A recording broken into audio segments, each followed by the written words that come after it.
Chapter 4. The Duke and the King. 2 or 3 days and nights went by, and nothing much happened. We travelled at night when it was dark and everybody was asleep. We didn't want anyone to see Jim and ask questions about him. Then one morning, just after it was light, I found a little canoe, so I got onto it and went over to the side of the river. I was looking round when suddenly 2 men ran through the trees. "Help!" they cried. "There are men and dogs trying to catch us, but we have done nothing wrong." One of the men was about 70 years old.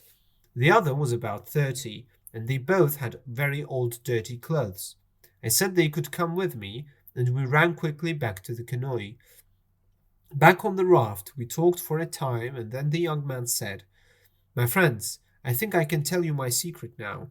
I'm really a duke. My grandfather was the son of the Duke of Bridgewater, but he left England and came to America.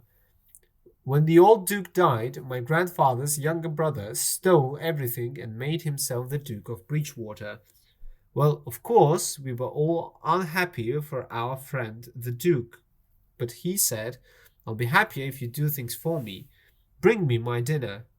So we did things for him, and he liked it, but the old man spoke very little and he looked unhappy too.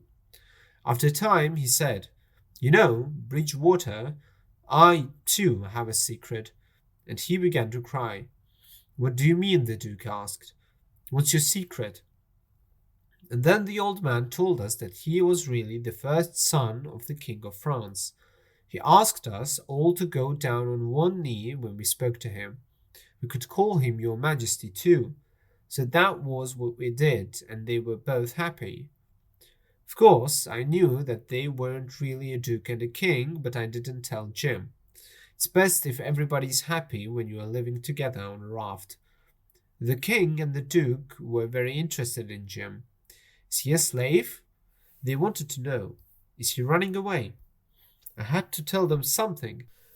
So I said that Jim belonged to my uncle and was taking me to my family in New Orleans. "Well, we'll travel down the river with you then," said the king. "We'll have a fine time together." So the 4 of us went on down the river, but Jim and I didn't like those 2 men. They were always getting drunk and making plans to get money out of people in every town. It's all right to take a chicken or something if you're hungry, but these men were really bad. Jim and I decided to get away from them as soon as we could. It wasn't easy because they wanted to be with us all the time. Then one morning the king went off into a town and told us to wait for him. We waited all morning and he didn't come back. So the Duke and I went into town to look for him. We looked all afternoon, and in the end we found him in a bar, drunk, and then the Duke began to fight about some money. Now we can get away from them, I thought. I turned and ran back to the river. "Quick, Jim," I shouted. "It's time to go." But there was no answer. Jim wasn't there. I ran into the woods, crying and shouting Jim's name. But there was still no answer. Just then a boy came along. "Have you seen a slave?" I asked him, and I described Jim. "Why, yes," the boy replied. "He is a runaway slave. I heard all about it in town. A family called the Phelpses have got him now. An old man in a bar told Mr. Phelps that there was a runaway slave on a raft down by the river. He said he hadn't got the time to take the slave back himself. So Mr. Phelps gave him $40 and they went down and caught the slave this afternoon. The Phelpses are going to take him back to his owner and they'll get $300 for him." I knew those 2 men were bad. I asked the boy where the Phelpses lived, and he said it was a big white house a little way down the river. I began to make plans to get Jim back. First, I took the raft and went down to a little island.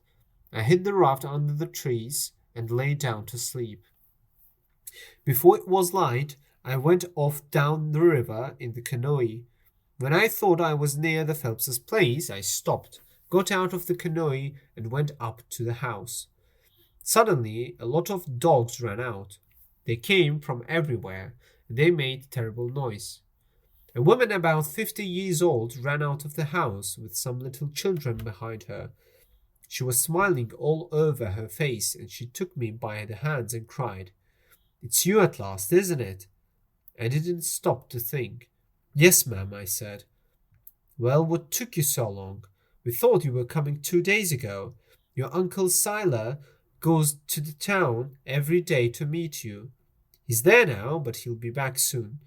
She didn't stop talking, and I couldn't tell her that she was making a mistake. "Tell us all about them," she cried. "Tell me everything." I knew then that I had to tell her, but just then she cried, "Here he is! Quick, hide!" And then she pushed me inside the house and behind the front door. Then her husband came in and asked him, "Has he come?" "No," her husband replied. "Look!" she shouted, and then she pulled me out from behind the door. "Why, who's that?" Mr. Phelps cried, surprised. "It's Tom Sawyer," she laughed.